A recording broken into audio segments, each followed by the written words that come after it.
Hey everyone, नमस्कार, welcome back. आपका बहुत बहुत स्वागत है करियर विद राकेश चैनल पर। गाइस, कैसे हैं आप सभी? आई होप आप सभी बहुत अच्छे होंगे, आपकी प्रिपरेशन अच्छी चल रही होगी। देखो, आज की सेशन में हम 3 दिसंबर की 4th शिफ्ट को एनालाइज करेंगे और जितने भी इंग्लिश के क्वेश्चंस हैं उनके सभी कॉन्सेप्ट को अंडरस्टैंड करेंगे। तो स्टार्ट करते हैं आप अपना आज का सेशन और देख लेते हैं first question. Our first question is select the most appropriate option to fill in the blank.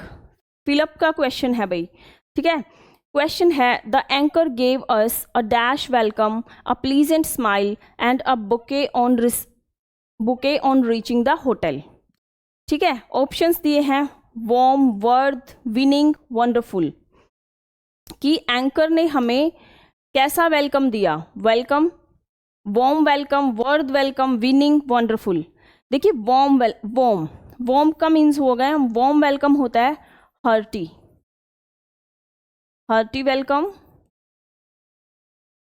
Hospitable reception बोल सकते हैं, ग्रीटिंग मतलब बहुत ही खुशी के साथ, ठीक है। वर्थ होता है टू हैविंग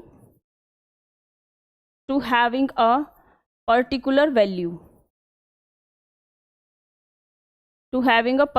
वैल्यू, ये वैल्यू है मनी के कॉन्टेक्स्ट में, कीमत जिसको कह सकते हैं हिंदी में। विनिंग होता है जो विन किया गया हो, एंड वंडरफुल होता है एक्सट्रीमली गुड, फैंटास्टिक बोल सकते हैं। तो होटल में उनको कैसा वेलकम दिया गया? वार्म वेलकम, हर्टी वेलकम दिया गया, ठीक है। तो फर्स्ट ऑप्शन इसका बिल्कुल राइट रहेगा। सेकेंड क्वेश्चन है select the correct passive voice form for the given sentence. देखिए, Rashi was writing a letter to her husband, ठीक है। ये एक्टिव फॉर्म में दिया गया है एंड इसकी पैसिव फॉर्म सिलेक्ट करनी है।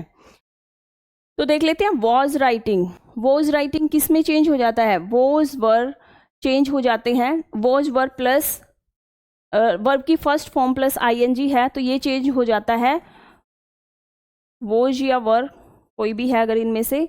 Was were plus being plus verb की थर्ड फॉर्म में चेंज हो जाता है। पैसिव वॉइस का स्ट्रक्चर है ये, क्योंकि ये हमें एक्टिव वॉइस में दिया गया है, ठीक है। इसका पैसिव वॉइस में स्ट्रक्चर रहेगा ये वाला। तो देख लेते हैं ऑप्शन के अकॉर्डिंग। इसका ऑब्जेक्ट है ए लेटर वाज बीइंग, ठीक है। वॉज है, वॉज बीइंग रिटन, क्योंकि लेटर सिंगुलर फॉर्म में है इसलिए वॉज का यूज किया गया। अगर ये प्लूरल होता तो वर हो जाता। वॉज बीइंग रिटन वर्ब की थर्ड फॉर्म है बाय राशि टू हर हस्बैंड। तो जो फर्स्ट ऑप्शन है वो बिल्कुल अपने स्ट्रक्चर के अकॉर्डिंग है और बिल्कुल करेक्ट है।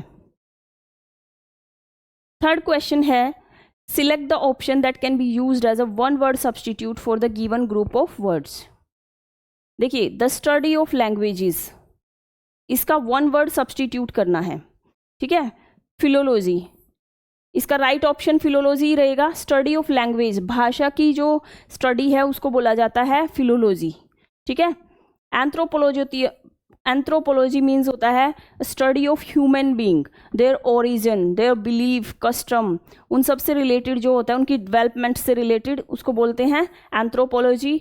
एंड लैक्सिकोग्राफी होती है प्रैक्टिस ऑफ राइटिंग डिक्शनरी लिखने की जो शैली है, लैक्सिकोग्राफी। एंड फिलोसफी होती है अ स्टडी ऑफ बिलीफ, ठीक है। जो विचारों का जो अध्ययन है उसको बोलते हैं फिलोसफी।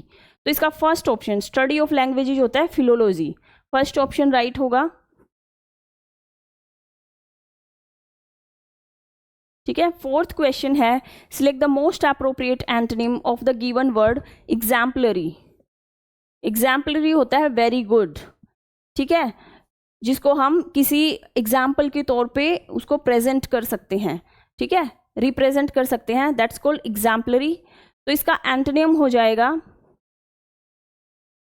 अनसैटिस्फैक्टरी, ठीक है, अस्पष्ट, जिससे कोई सेटिस्फाई नहीं है, जो अप्रूविंग नहीं है, एक्सेप्टेबल नहीं है, ठीक है, अनएक्सेप्टेबल बोल सकते हैं इसको। तो इसका एंटोनिम रहेगा unsatisfactory. Choose the incorrectly spelt word, incorrect spelt word बताना है। देखिए, इरिटेटिंग की स्पेलिंग बिल्कुल ठीक है, पेडेस्ट्रियन की स्पेलिंग बिल्कुल सही है, एनर्वेटिंग की स्पेलिंग बिल्कुल ठीक है, बिगलिंग बिगालिंग की स्पेलिंग देखिए, यहाँ पे डबल एल दिया है, ठीक है, डबल एल नहीं होगा, इसकी राइट स्पेलिंग हो जाएगी BEGUILING, बिगालिंग, ठीक है, इसकी राइट स्पेलिंग रहेगी ये, यहाँ पे डबल एल दिया है इसलिए इनकरेक्ट है। 6th क्वेश्चन है, select the option that can be used as a one word substitute for the given group of words. Given group of words है sharp and direct. Sharp and direct ये किसके context में कहा गया है? The way of speaking, कि कोई बिल्कुल शार्प, ऐसा बोला जाता है ना, शार्प एंड डायरेक्ट जो बोलता है बिल्कुल तेज और स्पष्ट बिल्कुल, उसको बोलते हैं असर्बिक, ठीक है, असर्बिक। तो इसका जो वन वर्ड सब्सटीट्यूट होगा शार्प एंड डायरेक्ट असर्बिक हो जाएगा। यूनिक होता है concerning with the animal, animal के कंसर्न में, जो एनिमल से रिलेटेड सब्सटेंसेस होते हैं उनके लिए भी यूनिक का यूज़ किया जाता है। एंड एनोडाइन होता है ए पेन किलर और मेडिसिन को बोला जाता है एनोडाइन। एंड एसिडिक होता है अम्लीय, ठीक है। नेक्स्ट क्वेश्चन है, select the most appropriate synonym of the given word कीन। कीन होता है वेरी एंथुजियास्टिक, ठीक है, एंथुजियास्टिक इसका सिनोनिम हो जाएगा जो बहुत ज़्यादा इंटरेस्टेड है कुछ करने में, जो बहुत ज़्यादा मतलब अपना इंटरेस्ट रखते हैं। कीन और एंथुजियास्टिक एक दूसरे के सिनोनिम हैं। Select the incorrectly spelled word. Incorrectly spelled word हो जाएगा एसएस। देखिए अडोप्ट की स्पेलिंग बिल्कुल सही है, अबंडन यानी कि किसी चीज़ को त्यागना, एंड अबैश होता है किसी के अपमान करना, ठीक है। एंड अडोप्ट होता है किसी को अडोप्ट करना, यूज़ करना, ठीक है। एसएस की जो स्पेलिंग है वो मिस्टेक है, ACCESS होगा, ठीक है। एसएस होता है पहुंचना, मतलब किसी चीज़ की पहुंच रखना, ठीक है। सेकंड ऑप्शन बिल्कुल सही होगा। 9th क्वेश्चन है, select the option that can be used as a one word substitute for the underline group of words. देखिए, after my father passed away I use to look at a series of stars trying to find the unknown, ठीक है। One word substitute बताना है in line का। In line से क्या बनेगा? Galaxy बोला जाता है, series of stars, series of stars को गैलेक्सी बोलेंगे, कॉन्स्टलेशन, कारवा या फिर होर्ड, ठीक है। सीरीज ऑफ स्टार्स होता है कॉन्स्टलेशन। देखिए गैलेक्सी भी सीरीज ऑफ स्टार है, बट इसमें सन भी इंक्लूड होता है, सन और उसके जो प्लैनेट्स हैं वो भी इंक्लूड होते हैं गैलेक्सीज में। एंड कारवा होता है अ ग्रुप ऑफ पीपल और एनिमल विच ट्रैवल टुगेदर, जो अपने मतलब साथ में ट्रैवल करते हैं, दैट्स कॉल्ड कारवा। एंड होर्ड होता है नंबर ऑफ पीपल, बहुत सारे लोगों का जो झुंड होता है उसको बोल सकते हैं होर्ड, ठीक है। तो इसका राइट ऑप्शन रहेगा constellation. Series of stars means constellation. 10th question है, select the option that can be used as a one word substitute for the given group of words. Given group of words हैं, one who does something not professionally but for pleasure, कि कोई चीज़ जो professionally नहीं करी जाती, जो अपने मतलब बेनिफिट के लिए नहीं की जाती, वह सिर्फ अपने प्लेजर, अपने शौक के लिए की जाती है, ठीक है, अपने इंटरेस्ट के लिए, उसको क्या बोलते हैं? अमैत्यर, ठीक है। तो इसका राइट ऑप्शन रहेगा अमैत्यर। प्रोफेशनल होते हैं जो किसी प्रोफेशन से रिलेटेड होते हैं, मैच्योर, इमैच्योर जो विदाउट नॉलेज कह सकते हैं, विदाउट एक्सपीरियंस, ठीक है। 11th क्वेश्चन है, select the most appropriate antonym of the word polite. Polite का एंटोनिम बताना है भाई, ठीक है। Pleaded, mercy, insensitive, rude. Polite होता है विनम्र, हैविंग गुड सेंस, ठीक है, जो किसी के साथ अच्छा व्यवहार करते हैं, पोलाइट, विनम्र। तो इसका जो एंटोनिम रहेगा वो रहेगा रूड, ठीक है, विदाउट पोलाइटनेस। 12th क्वेश्चन है, the following sentence has been split into 4 segment, identify the segment that contain an error. जो एरर वाला सेगमेंट है उसको आइडेंटिफाई करना है। क्वेश्चन है, the newspaper reported that it was a mystery how the thieves enter into the house. देखिए इस sentences में, पूरे जो सेंटेंस है इसमें 2 सेंटेंस को ऐड करके 2 एक्शन हो रहे हैं इस सेंटेंस में, ठीक है। एक तो है कि न्यूज़पेपर ने रिपोर्ट किया, एंड एक है जो इंसिडेंट हुआ है, that it was a mystery how the thieves enter, कि एंटर कैसे हुआ। जब किसी भी सेंटेंस में 2 एक्शन होते हैं तो जो फर्स्ट एक्शन होता है ना, फर्स्ट एक्शन फर्स्ट होता है, उसको पास्ट परफेक्ट में शो करते हैं, पास्ट परफेक्ट टेंस में उसको लिखा जाता है। एंड एक्शन सेकंड जो होता है उसको सिंपल पास्ट यानी कि पास्ट इंडेफिनिट टेंस में शो करते हैं, डिनोट करते हैं उससे। तो इसमें 2 एक्शन कौन से हैं, एक तो है कि न्यूज़पेपर ने रिपोर्ट किया, एंड सेकंड है कि क्या रिपोर्ट किया, how the thieves entered. Second ये है, नो सॉरी फर्स्ट है ये, this is first action, this is second. First क्यों है, क्योंकि पहले तो थीव्स ने एंटर किया ना, चोर घुसे घर में, तभी तो न्यूज़पेपर में रिपोर्ट आई है। सेकंड एक्शन हो जाएगा ये वाला। तो इसको हम पास्ट परफेक्ट में राइट करेंगे, पास्ट परफेक्ट में लिखा जाएगा। और पास्ट परफेक्ट का स्ट्रक्चर रहता है सब्जेक्ट प्लस जो इसकी हेल्पिंग वर्ब रहेगी वो रहेगी हैड प्लस वर्ब की थर्ड फॉर्म, ठीक है। How the thieves entered, enter had entered, ठीक है। ये हो जाएगी इसकी राइट इसका ऑप्शन होगा ये वाला, हाउ द थीव्स एंटर्ड, ये इसका ऑप्शन रहेगा जो कि ग्रामेटिकल एरर है जिसमें, ठीक है। हाउ द थीव्स एंटर्ड हो जाएगा हैड एंटर्ड, ठीक है, हैड प्लस वर्ब की थर्ड फॉर्म। 13 क्वेश्चन है, select the word that is opposite in meaning to the given word adversity. Adversity होती है डिफिकल्टीज, प्रॉब्लम्स, ठीक है, कठिनाइयां जिनको कहते हैं। एडवर्सिटी होती है डिफिकल्टीज, ठीक है, प्रॉब्लम्स, ठीक है। तो इसका जो ऑपोजिट वर्ड रहेगा फॉर्चून, फॉर्चून इसका ऑपोजिट वर्ड रहेगा, इट मीन्स होता है लक, ठीक है, भाग्य जिसको कह सकते हैं, लक। तो इसका जो एंटोनियम हो जाएगा वो हो जाएगा फॉर्चून, एडवर्सिटी का एंटोनियम रहेगा फॉर्चून। नेक्स्ट क्वेश्चन है, select the option that express the given sentence in active voice. Active voice में बताना है इस सेंटेंस को। देखिए ये इंपेरेटिव सेंटेंस है। इंपेरेटिव सेंटेंसेस कौन से होते हैं, जिसमें परमिशन, ऑर्डर और सजेशन की बात हो। तो क्वेश्चन है, let the farewell be bidden to our seniors, ठीक है। एक्टिव, ये पैसिव वॉइस में दिया गया है, इसकी एक्टिव फॉर्म सिलेक्ट करनी है। तो देख लेते हैं, we should be bidden farewell by our senior, नहीं। थर्ड ऑप्शन इसका राइट ऑप्शन रहेगा, लेट अस बिड। अस क्यों आया, बिकॉज यहां पर आर का यूज है, ठीक है।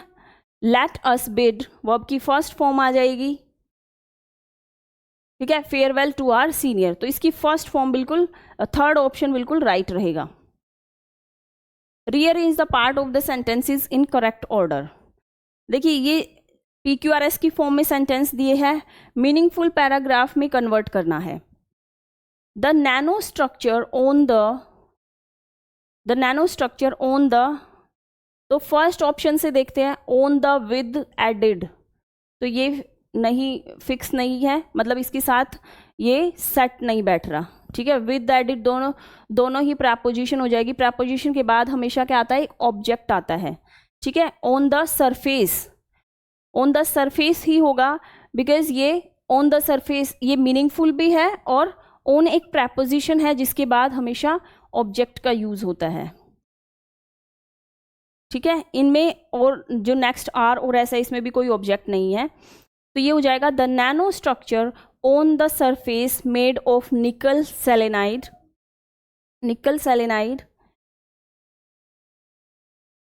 With the added. First option के अकॉर्डिंग देखते हैं कि जो नैनो स्ट्रक्चर है on the surface made of निकल सेलेनाइड विद एडिड और डोप्ड आयरन एंड फॉस्फोरस, की जो ये नैनो स्ट्रक्चर हैं वो किससे बनते हैं, निकल सेलेनाइड और ऐड किया जाता है iron and phosphorus and phosphor.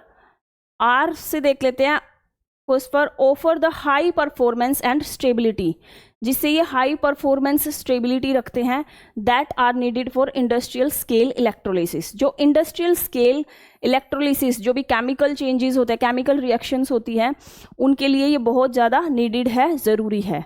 तो जो QPRS की फॉर्म में है ये बिल्कुल सही है, करेक्ट है, तो फर्स्ट ऑप्शन राइट हो जाएगा। 16th क्वेश्चन है, select the most appropriate collocating word to fill in the blank. देखिए, I listen to him with dash attention, ठीक है। ऑप्शंस है हैफ्टी अटेंशन, मैसिव, रैप्ट या वास्ट। देखिए, हैफ्टी, मैसिव और वास्ट तीनों का ही मतलब होता है इन लार्ज साइज, बहुत मतलब ज़्यादा मात्रा में, बड़े साइज में, ठीक है। एंड रैप्ट का मतलब होता है वेरी अटेंटिवली, बहुत ध्यान से सुनना किसी चीज़ को, इंटरेस्टेड होके सुनना, ठीक है। तो आई लिसन टू हिम, मैंने उसे सुना with wrapped attention, wrapped attention, मैंने उनको रैप्ट अटेंशन, वेरी इंटरेस्ट के साथ सुना, एक कीन इंटरेस्ट के साथ सुना।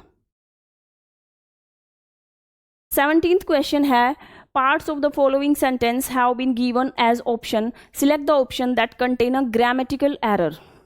ठीक है, इस जो सेंटेंस में ग्रामेटिकल एरर बताना है कि कौन से सेगमेंट में है। Amla juice is rich with vitamin C, no error.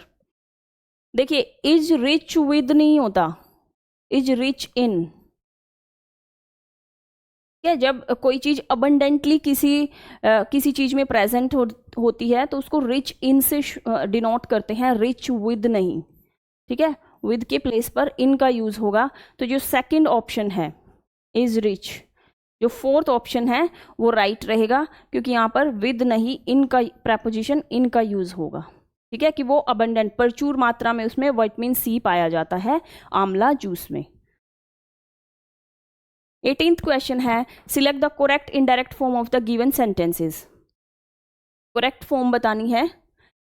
देखिए, क्वेश्चन ये है, Kavya said to her husband, I don't mind being a busy woman, ठीक है। आई सैड टू को चेंज करते हैं टोल्ड में। फर्स्ट क्वेश्चन से देख लेते हैं, फर्स्ट ऑप्शन से, ठीक है। काव्या टोल्ड हर हस्बैंड, ठीक है, बिल्कुल।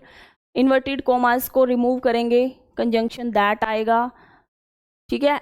She had not mind. देखिए, डोंट ये दिया है प्रेजेंट में, प्रेजेंट में है, सेंटेंस नेगेटिव सेंटेंस है एंड प्रेजेंट में है, तो ये चेंज हो जाता है पास्ट में, ठीक है, इसकी पास्ट फॉर्म में चेंज हो जाएगा। यानी कि डोंट के प्लेस पर हम डिडंट का यूज करेंगे, डिड नॉट का यूज होगा। तो देख लेते हैं डिड नॉट कहाँ पर है। शी के बाद हैड है इसमें, तो ये भी नहीं होगा। शी के बाद डू नॉट है, एज इट इज है, it means it's also incorrect. Kavya said to her husband, she did not, इसको एक बार देख लेते हैं, ये दोनों डिड नॉट की फॉर्म में है, ठीक है। काव्या सैड टू तो चेंज होता है टोल्ड में, ये वैसे ही इनकरेक्ट हो जाएगा। एंड फोर्थ ऑप्शन अपना बिल्कुल राइट रहेगा, because Kavya told her, said to को चेंज किया टोल्ड में, टोल्ड हर हस्बैंड, कंजंक्शन आएगा that, and she did not mind being a busy woman, ठीक है। तो फोर्थ ऑप्शन बिल्कुल राइट रहेगा। नेक्स्ट क्वेश्चन है, the question below consist of a set of labelled sentences. देखिए, PQRS की फॉर्म में ही है सेंटेंसेस और इसको एक मीनिंगफुल पैराग्राफ में कन्वर्ट करना है। The award is named after Alfred Nobel. किसी अवार्ड की बात हो रही है भाई, ठीक है, पर ये नहीं पता कि किस अवार्ड की बात है, बिकॉज यहाँ से ये बिल्कुल मतलब इनडायरेक्ट सा सेंटेंस लग रहा है, ओपनिंग सेंटेंस नहीं है। A Nobel prize is an award, यानी कि इस सेंटेंस में नोबल प्राइज की बात हो रही थी, ठीक है। नेक्स्ट देख लेते हैं, this award, it means Nobel prize की ही बात है। दिस ईयर प्रोफेसर डेविड, देखिए जो क्यू से जो स्टार्ट हो रहा है वो ओपनिंग सेंटेंस है इस पैराग्राफ का, बिकॉज इसमें जो नोबल प्राइज है वो एक सब्जेक्ट का काम कर रहा है जिसके अबाउट सारी बातें हो रही हैं। ए नोबल प्राइज एक अवार्ड है that is given to someone whose work has benefited society. जो जो सोसाइटी के लिए बेनिफिटेड वर्क करते हैं उनको दिया जाता है। ठीक है, क्यू से जो स्टार्ट हो रहा है वो देख लेते हैं। फोर्थ ऑप्शन में क्यू से स्टार्टिंग है। ठीक है, फिर देख लेते हैं P. The award is named after Alfred Nobel. Alfred Nobel के नाम पर है ये। The Swedish inventor of dynamite, जो इनके डायनामाइट के इन्वेंटर थे। आर में है this award is given in 6 categories में ये अवार्ड दिया जाता है and medicine is one of those category. Medicine इनमें से एक कैटेगरी है। एस में दिया है this year professor David Julius and Ardem Patapoutian have won this prize for medicine, कि ये जो प्रोफेसर हैं डेविड जूलियस और अर्डम, इनको ये इस ईयर में ये पुरस्कार दिया गया है, ये अवार्ड दिया गया है। तो QPRS की फॉर्म में ये बिल्कुल राइट मीनिंग दे रहा है, तो फोर्थ ऑप्शन राइट होगा। 20th क्वेश्चन है select the most appropriate option to fill in the blank. They hired her to increase sales but her strategies fail to dash. Fail to move the needle, burn bridges, spill the beans, get a second wind. देखिए, move the needle, ठीक है, they hired her to increase sale but her strategy fail to move the needle. Move the needle होता है कि एक particular point पे आके सफलता प्राप्त करना। ठीक है, मूव द नीडल, इसका राइट ऑप्शन हो जाएगा फर्स्ट। कॉम्प्रीहेंशन, कॉम्प्रीहेंशन का क्वेश्चन है तो देख लेते हैं। वी बिलीव, यहां से स्टार्ट होगा। ठीक है, वी बिलीव आर वैल्यू, हाँ जी यहीं से होगा। We believe our value is in direct proportion to the value of our accomplishment. If we cannot accomplish certain result, we tend to feel dash about ourselves. ठीक है, तो option है high, good, लो, better, कि जब accomplish जो मतलब अच्छे results नहीं, हम सर्टेन रिजल्ट्स नहीं कर पाते हैं तो हम वी टेंड टू फील, हम कैसा फील करते हैं, हम लो फील करते हैं। ठीक है, हम लो फील करते हैं अबाउट आवर सेल्फ, अपने बारे में हम लो फील करते हैं। नेक्स्ट क्वेश्चन है some of us try to hard and become workaholics and over achievers, कि वर्क हार्ड करके हम वर्कहोलिक बनना चाहते हैं, ओवर अचीवर्स बनना चाहते हैं, but with a few genuine feelings of self worth. Self worth की कुछ जेन्युइन फीलिंग्स के साथ we try to create some and prove that we are somebody by our success, कि हम क्रिएट करना चाहते हैं, प्रूव करना चाहते हैं कि हम भी मतलब somebody by our successes and dash, कि हम सक्सेस और अचीवमेंट्स, उपलब्धियां जो हैं, हम अपने आप को क्रिएट और प्रूव करना चाहते हैं अपनी सक्सेस और अचीवमेंट्स के साथ। ठीक है, because our desire for perfection is so great, क्योंकि हमारी जो नीड है, डिज़ायर, हमारी जो वांट है, इच्छाएं हैं for perfection is so great, वो बहुत ग्रेट है। We dash to set unrealistic goal and place unreasonable demands on our self.